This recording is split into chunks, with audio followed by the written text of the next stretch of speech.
Hello everyone. Today we will do exercise 12.3 question number 2.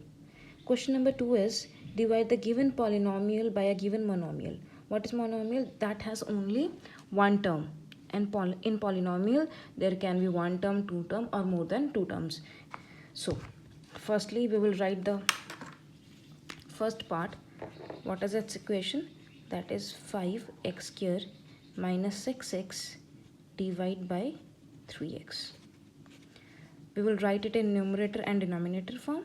Fraction form च लिख लाँगे 5x square minus 6x upon 3x। सब तो पहला की करांगे ਆਪਾਂ ਜਦੋਂ ਵੀ ਇਹਨੂੰ ਡਿਵਾਈਡ ਕਰਨਾ ਹੈ ਆਪਾਂ ਦੇਖਾਂਗੇ ਉੱਪਰੋਂ ਕੀ ਕਾਮਨ ਆ ਰਿਹਾ। ਸਭ ਤੋਂ ਪਹਿਲਾਂ ਆਪਾਂ ਨੰਬਰਸ ਤੋਂ ਦੇਖਾਂਗੇ 5 ਹੈ 6 ਹੈ ਇਹਨਾਂ ਵਿੱਚ ਕੁਝ ਵੀ ਕਾਮਨ ਨਹੀਂ ਤੇ ਹੁਣ ਵੇਰੀਏਬਲ ਚ ਦੇਖਾਂਗੇ ਇੱਧਰ ਕੀ ਹੈ x ਦੀ ਪਾਵਰ 2 ਇੱਧਰ ਕੀ ਹੈ x ਦੀ ਪਾਵਰ 1 ਆਪਾਂ ਦੋਨਾਂ ਵਿੱਚੋਂ ਕੀ ਕਾਮਨ ਲੈ ਸਕਦੇ ਹਾਂ ਜੋ ਸਮਾਲ ਹੋਏਗੀ ਉਹ ਕਾਮਨ ਲੈ ਸਕਦੇ ਹਾਂ। ਸੋ x ਦੀ ਪਾਵਰ 1 ਇਹਨਾਂ ਦੋਨਾਂ ਚ ਛੋਟੀ ਕਿਹੜੀ ਹੈ x ਦੀ ਪਾਵਰ 1 ਆਪਾਂ ਕਾਮਨ ਲੈ ਲਿਆ 5 as it is.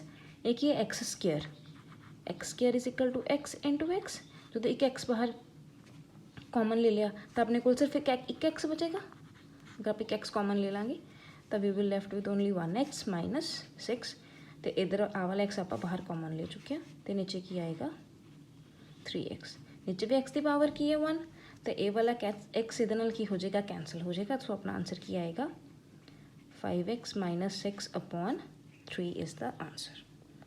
Second part equation है 3y raise to power 8 minus 4y raise to power 6 plus 5y raise to power 4 divide by y दी पावर 4। इनू आप न्यूमरेटर ते डिनोमिनेटर दी फॉर्म च लिखते हैं 3y raise to power 8 minus 4y raise to power 6 plus 5y raise to power 4 divide by y raise to power 4।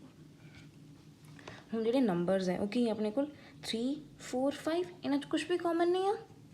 ਸੋ ਹੁਣ variables ਦੇਖते हैं ਉਰੇ ਕੀ ਹੈ y ਦੀ power 8 y raise to power 6 y raise to power 4 minimum ਕਿਹੜੀ ਹੈ power ਤੇ ਜੋ ਤਿੰਨਾਂ 'ਚ ਹੋਵੇ ਦੈਟ ਇਜ਼ 4 ਬਿਕੋਜ਼ ਅਗਰ ਆਪਾਂ y ਦੀ ਪਾਵਰ 4 ਕਾਮਨ ਲਵਾਂਗੇ ਤਾਂ ਉਹ y ਦੀ ਪਾਵਰ 4 ਇਹਦੇ ਵਿੱਚ ਵੀ ਹੈ ਤੇ y ਦੀ ਪਾਵਰ 4 ਇਸ ਵਿੱਚ ਵੀ ਹੈ।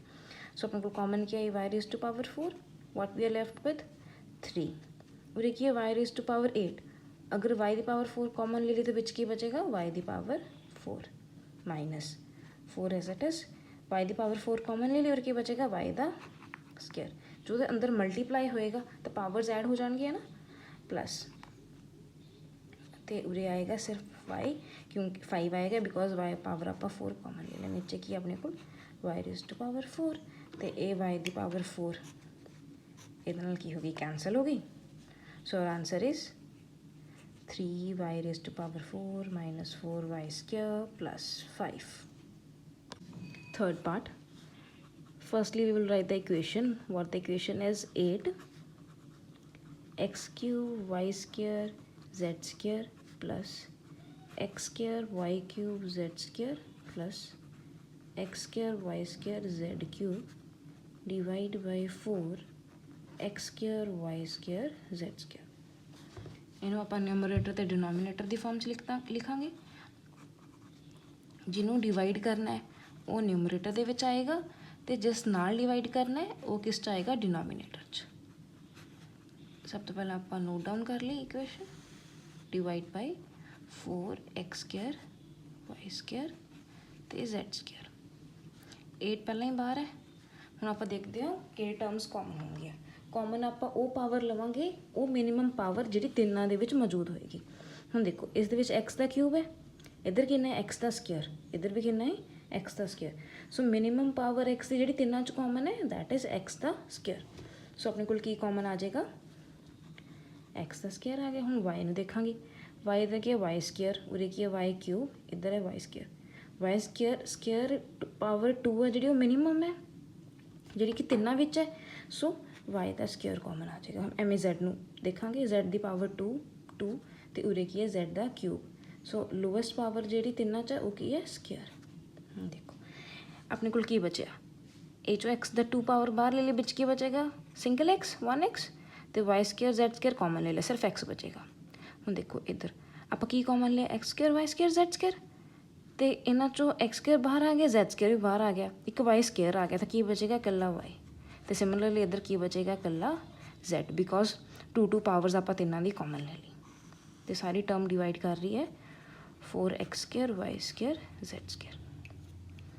4 1 ज़ा 4, 4 2 ज़ा 8। देखो x² y² z², नीचे भी x² y² z², ये तीनों टर्म्स इतना की हो जाएगी कैंसल। यहाँ तेनों एवं देख लो x into x upon x into x cancel हो गया, 1 आ गया। या फिर x की पावर 2, नीचे भी x की पावर 2 है, एक ये होगी x की पावर 2 माइनस 2, x की पावर कितनी हो जाएगी 2 माइनस 2 0, तो एनीथिंग रेज़ टू पावर 0 की होंगे 1। सो सारा कुछ कैंसल हो गया। We are left with 2x plus y plus z। So this is the answer. Moving on to the fourth part, it's equation is x³ plus 2x² plus 3x divide by 2x। सब पहले आप fraction च लिखते हैं x³ 2x² plus 3x divide by 2x। हम देखते हैं इन्होंने की कॉमन है। वेरिएबल कोई भी कॉमन नहीं है, इधर कोफिशिएंट 1 है 2 है 3 है, there is nothing common in that. So हम x देखते हैं, उरे x³ है x² है x1 है, जी x की पावर 1 है x मीनस x तीनों टर्म्स च तो x कॉमन आ जाएगा। उरे की बचेगा एक x कॉमन आ गया x² प्लस 2, इधर की बचेगा सिंगल x प्लस 3, क्योंकि ये वाला x आप बाहर कॉमन ले चुके हैं, तो नीचे की बचे 2x। नाउ ये वाला x इतना कैंसिल हो गया। So our answer is 1/2 x² plus 2x plus 3। Fifth part, इनू आप पहला की लिखांगे फ्रैक्शन फॉर्म च कि अपने को इक्वेशन p³ क्यू दी पावर 6 माइनस p दी पावर 6 क्यू दा cube divide by p³ Q. ਇਹਦੇ ਵਿੱਚ ਵੀ ਸਿਮਿਲਰ ਉਵੇਂ ਕਰਾਂਗੇ, ਆਪਾਂ ਕਾਮਨ ਦੇਖਾਂਗੇ p ਦੀ ਮਿਨੀਮਮ ਪਾਵਰ ਜਿਹੜੀ ਦੋਨਾਂ ਵਿੱਚ ਹੋਵੇ that is p the power 3। So p the power 3 ਨੂੰ ਆਪਾਂ ਕਾਮਨ ਲੈ ਲਿਆ, ਤੇ ਇੱਧਰ q ਦੀ ਪਾਵਰ 6 ਹੈ, ਇੱਧਰ q ਦੀ ਪਾਵਰ 3 ਹੈ, ਤੇ q ਦੀ ਪਾਵਰ ਵੀ 3 ਕਾਮਨ ਆ ਜਾਏਗੀ। ਇਹ ਆਪਾਂ ਬਾਹਰ ਲੈ ਚੁੱਕੇ ਹਾਂ, ਤਾਂ ਆਪਣੇ ਕੋਲ ਕੀ ਬਚੇਗਾ q ਦੀ ਪਾਵਰ 3 ਮਾਈਨਸ, ਤੇ ਇੱਧਰੋਂ ਕੀ ਬਚੇਗੀ p ਦੀ ਪਾਵਰ 3 अपॉन p³ q³। ये सिंपली कैंसल हो रहे हैं p³ दोनों टर्म्स नाल। सो अपना आंसर की आ गया q³ माइनस p³। अगर थोड़ा ये समझ नहीं आता कि आप किद्दां कॉमन लईए, देखो मिनीमम पावर देख लें आप, इधर p की मिनीमम पावर 3 है, इधर p की मिनीमम पावर कितनी है 6, सॉरी 6 है, तो जो मिनीमम होएगी वो आप कॉमन लेनी है अगर, तब p³ q की पावर 6 माइनस p की पावर 6 q की पावर 3, मिनीमम 3 है p की पावर, इनू आप एज इट इज लिख लेंगे, तो q की पावर मिनीमम कितनी है 3। हम आप q की पावर 3 + 3 लिख सकते हैं, माइनस p की पावर भी 3 + 3 लिख सकते हैं। जो पावर मिनीमम वो बाहर ले लेंगे, p की पावर 3 बाहर ले ली, तो q की पावर 3 बाहर कॉमन ले ली, विच की बचा p3 बाहर आ गया, एक पावर 3 की बाहर रह गई, बिच की रह गई जो दूसरी पावर है माइनस सिमिलरली इधर। सो this is how we can solve it. So that's all for today. Thank you.